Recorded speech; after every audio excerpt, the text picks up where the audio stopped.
الله أكبر الله أكبر. أشهد أن لا إله إلا الله. أشهد أن لا إله إلا الله. أشهد أن محمدا رسول الله. أشهد أن محمدا رسول الله. حي على الصلاة حي على الصلاة حي على الفلاح حي على الفلاح. الله أكبر الله أكبر. لا إله إلا الله.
الحمد لله رب العالمين، وأشهد أن لا إله إلا الله قيوم السماوات والأراضين وإله الأولين والآخرين، وأشهد أن محمدا عبده ورسوله وصفيه وخليله وأمينه على وحيه جل جلاله، صلوات ربي وسلامه عليه وعلى آله وأصحابه أجمعين.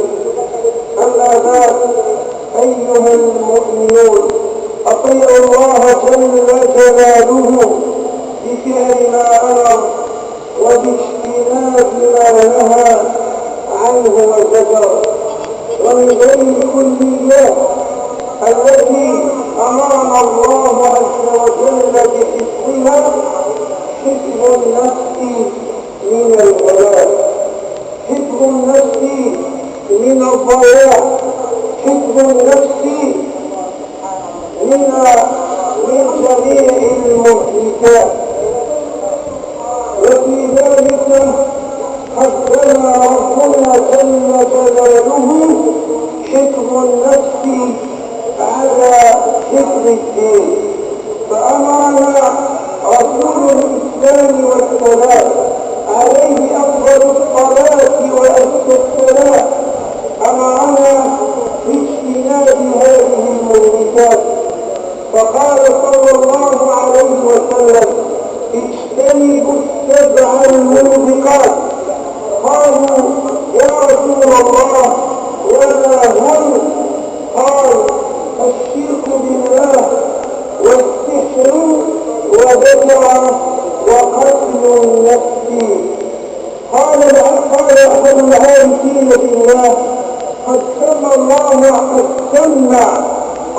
عز وجل الاعتداء على هذه الأمور، على قتل النفس، على قتل المحصنات المؤمنات، على أكل مال اليتيم، قد سماها الله عز وجل موبقة أي مهلكة، ولا يكون مهلكا إلا إذا كان حفظ الأمر المعتدى عليه ضرورة من ضرورات الحياة، فحفظ النفس ضرورة عظمى من ضرورات الحياة.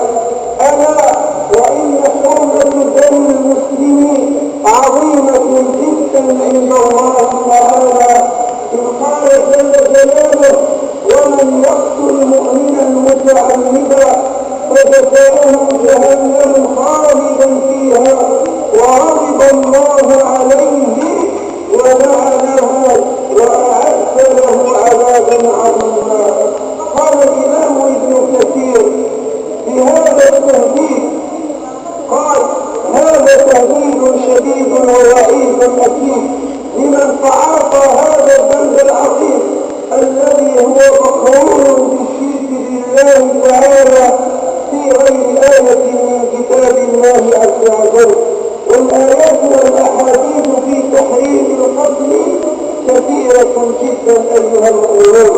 وعن البراء بن عازب أنه قال النبي صلى الله عليه وسلم: لزوال الدنيا أهون عند الله من قتل امرئ مؤمن مسلم بأمر حقيقي. أيها الناس، أيها المؤمنون، كيف يقابل إنسان الله تبارك وتعالى حينما يحيا في الأرض فسادا بعد إصلاح هذه الأرض التي سقيت بدماء الشهداء؟ كيف يقف الإنسان أمام الله؟ هذا الإنسان الذي يحرق غابة، هذا الإنسان الذي يقتل أسرة، هذا الإنسان الذي يسبب في اختلاف أمة، هذا الإنسان الذي يقتل إنسانا بغير حق. صح الحديث عن رسول الله صلى الله عليه وسلم أن الطائر يعج إلى الله يقول: أي ربي بل عبدك فيما قتلني، لقد قتلني موضعة ولم يقتلني هجرا. ويأتي المقتول يوم القيامة وأولاده تشرب دما تقتل دما. يأتي المقتول ودماؤه تسيل إلى الله يقول: أي ربي اسأل، أي ربي سلم قتلني فيما قتلني. فلا بد علينا أن نتوب إلى الله تبارك وتعالى من هذه الأفعال الإجرامية من حرق الغابات وترويع الآمنين والمواطنين. والنبي صلى الله عليه وسلم يقول: لا يحق لمسلم، لا يحق لمؤمن أن يروع مؤمنا، أن يروع، أن يخوف، أن يدخل القلق والانفراد والهلع والفتنة في أوساط المجتمع. أيها المؤمنون، في أوساط المجتمع بحرق مقدرات ومؤسسات هذه الأمة. واجب علينا أن نحافظ على الممتلكات، أن نسعى إصلاحا في هذه الأرض التي قال الله عز وجل عنها: ولا تفسدوا في الأرض بعد إصلاحها.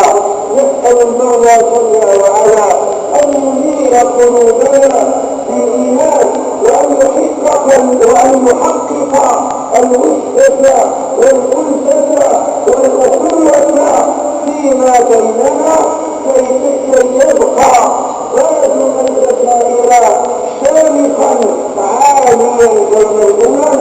إن الله مع الذين اتقوا والذين هم محسنون. الحمد لله وكفى، والصلاة والسلام على المصطفى. أيها المؤمنون، محنة تليها محنة أخرى، ولا على المسلمين إلا الصبر والكثرة الاستغفار والدعاء وعدم النشر بلسانه بإطلاق الشائعات. الله عز وجل يقول: ولا تقف ما ليس لك به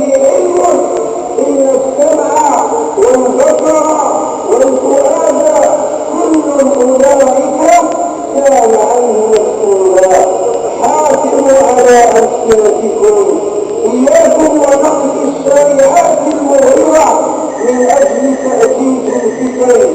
كونوا دعاة رشدة وسلام ورجال دماء لا معاويل هدم أيها المؤمنون.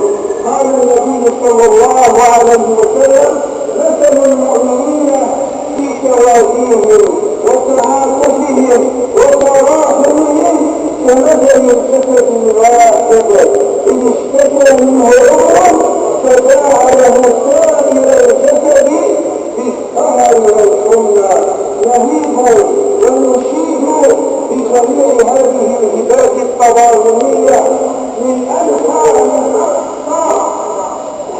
بلادنا الغالي المكبر، نقلد هذا التضامن، ندعو الجميع إلى أن يتواصلوا إلى تواصل الجهود من أجل خلق الرحمة والبسمة والتفاهم بين المؤمنين. كما ندعو الله عز وجل أن يلطف علينا هذه المصائب. أبشروا أيها المؤمنون، فإن مع العسر يسرا، إن مع العسر يسرا. كما قال إن الجزائر في أمورها عجب، حتى قال: لا جاء عسر إلا ويسر من الله تبارك وتعالى يسرها. نسأل الله عز وجل أن يرحم شهداءنا، شهداء المتضررين في هذه الحرائق، سواء عسكريين أو مدنيين. ندعو الله عز وجل أن يرحمهم. اللهم ارحمهم، اللهم اعف عنهم، اللهم عافهم، اللهم أكرم نزلهم، اللهم تقبلهم يا رب العالمين عندك من الشهداء. الحريق الشهيد أيها المؤمنون. كما ندعو الله عز وجل أن يهدينا وأن يهدي السفهاء منا إلى العودة إلى جادة الصواب والحفاظ على مقدرات ومؤسسات البلاد والحفاظ على البلاد والعباد، فإنها أمانة عظمى، وسنقف جميعا أمام المولى تبارك وتعالى ليحاسب المولى عز وجل كل واحد منا عما فعل، عما اقترفه، عما جناه في هذه الحياة. إذ يقول لك الله: اقرأ كتابك كفى بنفسك اليوم عليك حسيبا. اللهم ارحم شهداءنا الأبرار، شهداءنا الأطهار، اللهم ارحم موتانا واشف مرضانا واغفر الغرائم عن قلوبنا. اللهم يا رب العالمين اجمع شملنا، وارنا الحق حقا وارزقنا اتباعه، وارنا الباطل باطلا ويهدنا اجتنابه، انك نعم المولى ونعم النصير. ان الله يامر بالعدل والاحسان وايتاء ذي القربى وينهى عن الفحشاء والمنكر والبغي يعظكم لعلكم تذكرون. ولذكر الله اكبر والله يعلم ما تصنعون. مباشرة بعد الصلاة بعد التسليم نؤدي صلاة الغائب ترحما على شهداء الحرائق.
اهدنا الصراط المستقيم المستقيم صراط الذين أنعمت عليهم غير المغضوب عليهم ولا الضالين.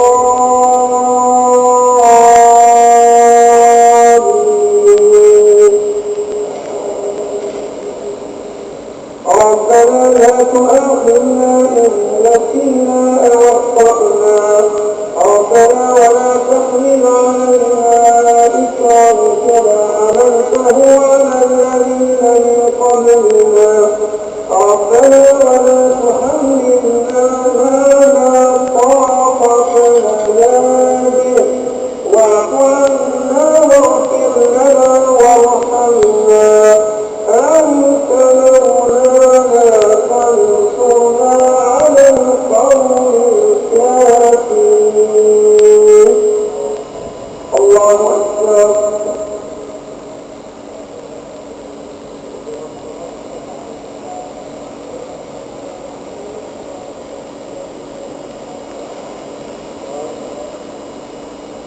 سمع الله لمن حمده.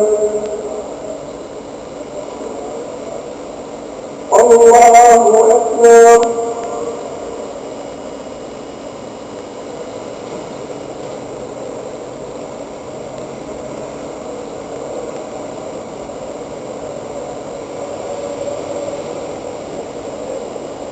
الله أكبر. الله أكبر.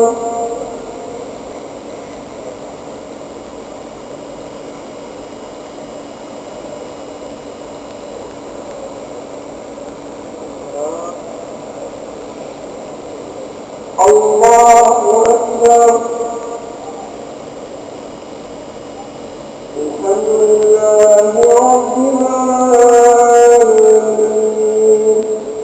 الرحمن الرحيم مالك يوم الدين إياك نعبد وإياك نستعين اهدنا الصراط المستقيم صراط الذين أنعمت عليهم غير المغضوب عليهم ولا الضالين.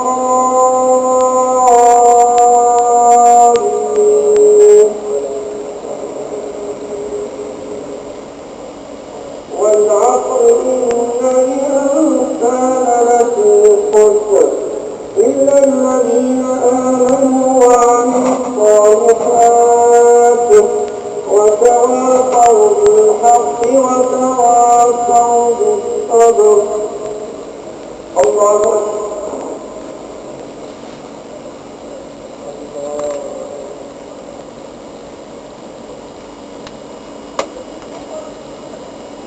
سمع الله لمن حمده.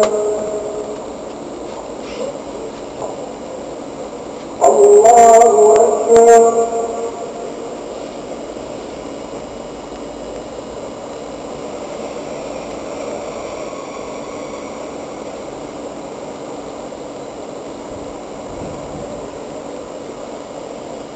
الله أكبر.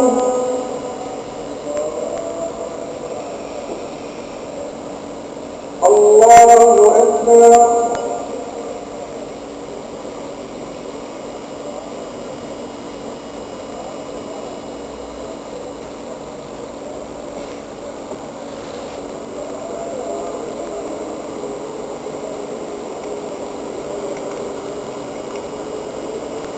الله أكبر.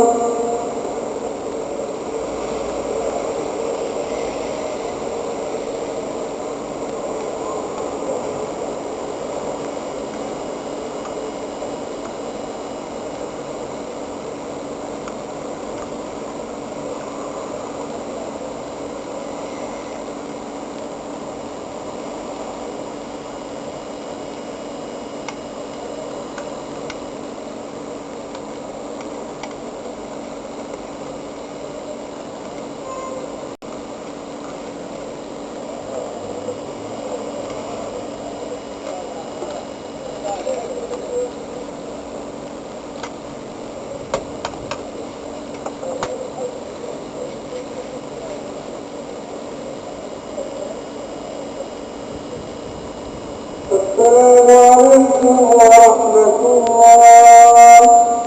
السلام عليكم ورحمة الله.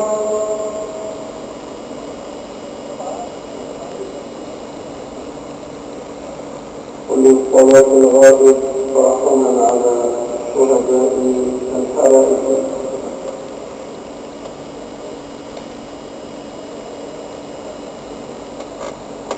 الله أكبر.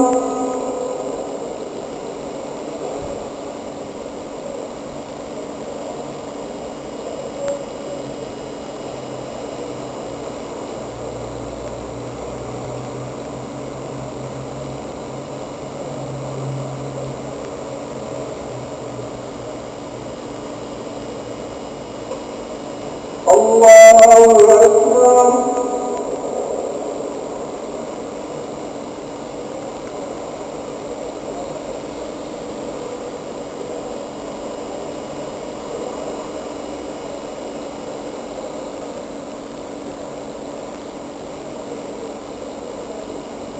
الله أكبر.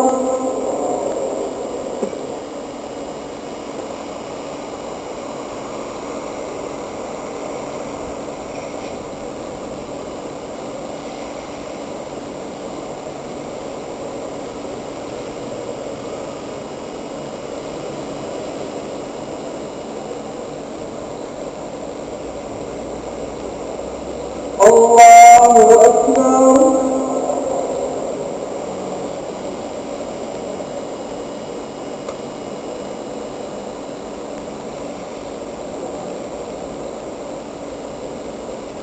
السلام عليكم